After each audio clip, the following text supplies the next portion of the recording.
UP उपचुनाव में सपा और बीजेपी के बीच सीधी टक्कर दिखाई दे रही है। सभी सीटों पर कड़े मुकाबले के आसार हैं, लेकिन मैनपुरी की करहल सीट पर मुकाबला बेहद दिलचस्प हो गया है। यहाँ सपा के टिकट पर तो अखिलेश यादव का परिवार का सदस्य है ही, बीजेपी के टिकट पर भी अखिलेश यादव के ही परिवार का सदस्य है। इस तरह अखिलेश यादव के परिवार के रिश्तेदार यहाँ पर आपस में ताल ठोकते नजर आ रहे हैं। मैनपुरी यादव परिवार का गढ़ रहा है। यहाँ की करहल सीट से खुद अखिलेश यादव विधायक थे, लेकिन इस बार लोकसभा चुनाव में वो कन्नौज से सांसद चुने गए, जिस वजह से करहल सीट खाली हो गई। अब समाजवादी पार्टी ने करहल से तेज प्रताप यादव को टिकट दिया है। तेज प्रताप यादव अखिलेश यादव के भतीजे लगते हैं। वहीं अब बीजेपी ने इस सीट पर अनुजेश यादव को टिकट दिया है। अनुजेश यादव रिश्ते में अखिलेश यादव के बहनोई लगते हैं। दरअसल अनुजेश यादव मुलायम परिवार के दामाद हैं। वे मुलायम सिंह यादव के भाई अभयराम यादव की बेटी संध्या यादव के पति हैं। संध्या यादव आजमगढ़ से सपा सांसद धर्मेंद्र यादव की सगी बहन है। संध्या यादव मुलायम परिवार की पहली बेटी हैं। वे मैनपुरी की जिला पंचायत अध्यक्ष भी रह चुकी हैं। संध्या और अनुजेश को सपा से निकाल दिया गया था। इसके बाद दोनों बीजेपी में शामिल हो गए थे।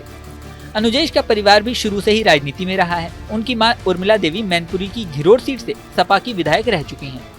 यहाँ आपको ये भी बता दें कि धर्मेंद्र यादव की बहन संध्या यादव 2015 से 2020 तक मैनपुरी की जिला पंचायत अध्यक्ष रही थी। वो अखिलेश यादव की सरकार में जिला पंचायत अध्यक्ष चुनी गई थी। उस समय अनुजेश यादव सपा में ही थे। वो उसी कार्यकाल में फिरोजाबाद से जिला पंचायत सदस्य चुने गए थे। अनुजेश फिरोजाबाद के भरौल गांव के रहने वाले हैं। चुनावों में सपा की हार देखकर अनुजेश ने बीजेपी का दामन थाम लिया था। अनुजेश मार्च 2019 में बीजेपी में शामिल हुए थे। इसके बाद धर्मेंद्र यादव ने एक बयान जारी करके कहा था कि उन्होंने अनुजेश और अपनी बहन से सारे रिश्ते तोड़ लिए हैं। इसके बाद दोनों परिवारों में बोलचाल बंद है, ऐसा भी दावा किया जाता है। हालांकि अब करहल सीट से मजेदार टक्कर देखने को मिल सकती है। यहाँ आपको ये भी बता दें कि कांग्रेस इस बार उपचुनाव में कोई प्रत्याशी नहीं उतारेगी, बल्कि सपा के प्रत्याशियों का ही समर्थन करेगी। लोकसभा चुनाव में भी सपा और बीजेपी में ही लोकसभा चुनाव में यूपी में सबसे ज्यादा सीटें जीती थीं।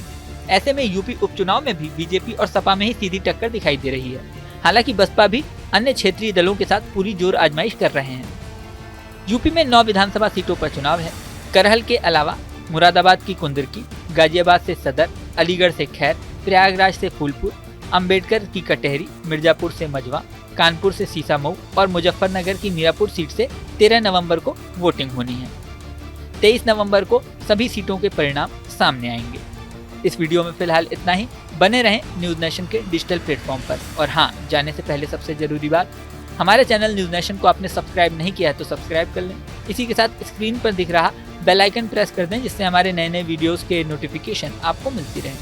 मिलते हैं नेक्स्ट वीडियो में। बने रहें न्यूज़ नेशन के साथ। न्यूज़ नेशन अब व्हाट्सएप पर। खबरों के ताजा अपडेट के लिए न्यूज़ नेशन के इस QR कोड को स्कैन करें।